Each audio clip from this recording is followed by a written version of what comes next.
London Sadiq Khan is in Croydon in South London this morning, and we can speak to him now. Mayor, thank you for joining us. You know, the numbers in your patch have gone up hugely. You're responsible for policing under the laws and rules. Have you done enough to solve this problem of knife crime? Well, we're doing what we can in London. I've been saying for the last 2 years we need much more support from the government in terms of resources and powers to invest in preventative services and also in policing, notwithstanding the government doing nothing tangible to help us. From City Hall, we've done a huge amount and continue to do a huge amount. In relation to resources, I've increased council tax in my first 3 years, the maximum I'm allowed to do, but also I diverted business rates to invest in young people and also in our police. And we have fewer police officers in London now in 2019 than any time since 2003. Our population has grown by 1.5 million since 2003. But also when it comes to youth services, over the last 8 years, dozens and dozens of youth centres have closed down. Hundreds of youth workers have lost their jobs. Thousands of young people who used to have youth centres to go to haven't. We're doing our best to fill this hole. By ourselves, though, we can't do it. Now, you'll have seen, or you may have seen, the Metropolitan Police Commissioner, Theresa May, making some comments on the role of police cuts, numbers cuts. Let's just play that clip from Theresa May from early this morning. In the last few years, police officers' numbers have gone down a lot.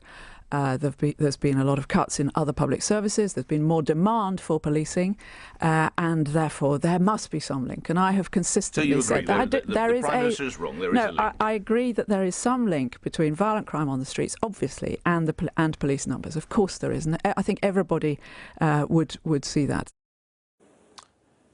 So, Marilyn, what's your response to the Metropolitan Police Commissioner there?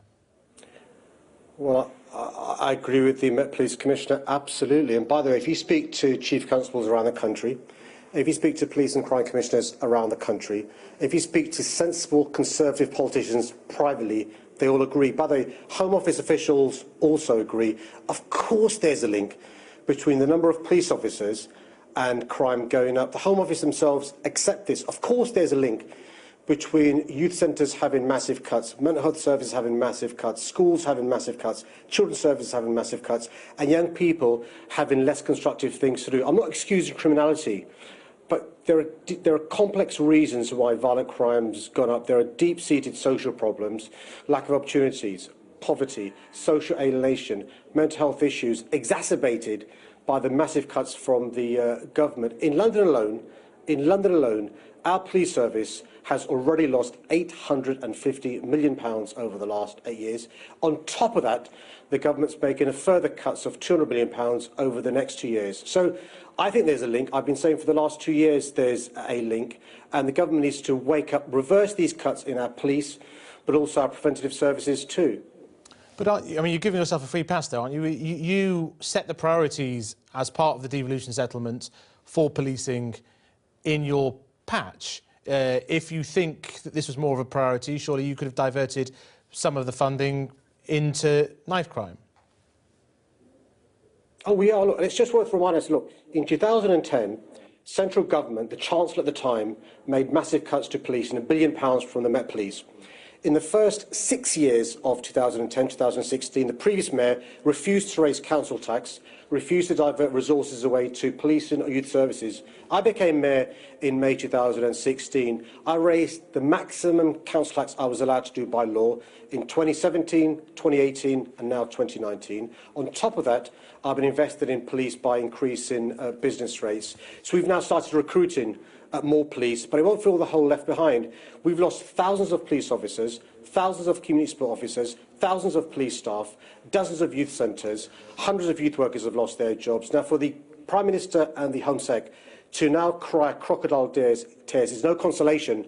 We need rapid investment now, but also the Prime Minister herself to lead the work required to grapple with the issue of the increase in knife crime, not just in London, by the way, in Manchester, in Birmingham, in Liverpool, in Cardiff, all across the country. I mean, people's families are suffering up and down the country. People don't want this political blame game. other than funding, what is the solution? Is there this public health approach that I think has been tried in Scotland? Absolutely. We've learnt the lessons from Glasgow and Chicago as well. Here in London, we have England's first public health approach taking place with a new violence reduction unit. We're bringing together not just City Hall and the police, but also the NHS, schools, social services, really importantly, the charities involved, civic society involved. Education has a big role to play. Too many young people are being excluded from schools. I've got no say there, but we're trying to bring schools together to work with us. Question the effectiveness of the pupil referral units, really important. Also, we know that young people who see in their homes domestic abuse and domestic violence, when they are older, get involved in violent crime. These are called adverse childhood experiences. We've got the team from Glasgow helping us, and this week the new director of the VRU began in her role. So in London we're leading the way, showing what can be done, but resources are important. You know, we can talk about all the other things we're doing, so removing the silos means we can the resources working together, so rather than budgets working in silos, we can try and pool resources. We're doing what we can. But I've got to say this, it's in the context of no tangible assistance coming from central government. Our police officers work so hard.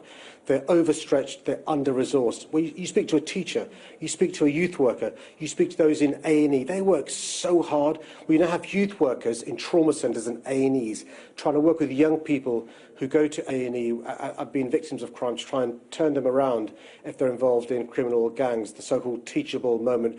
We're supporting charities, from the St Giles Trust to Red Thread, this community centre I'm here with, Croydon BMA Forum, we're supporting them as well. So look, we're trying to fill the massive hole left by central government, but irrespective of the cuts from central government, we're going to carry on in London doing our bit to keep young people safe.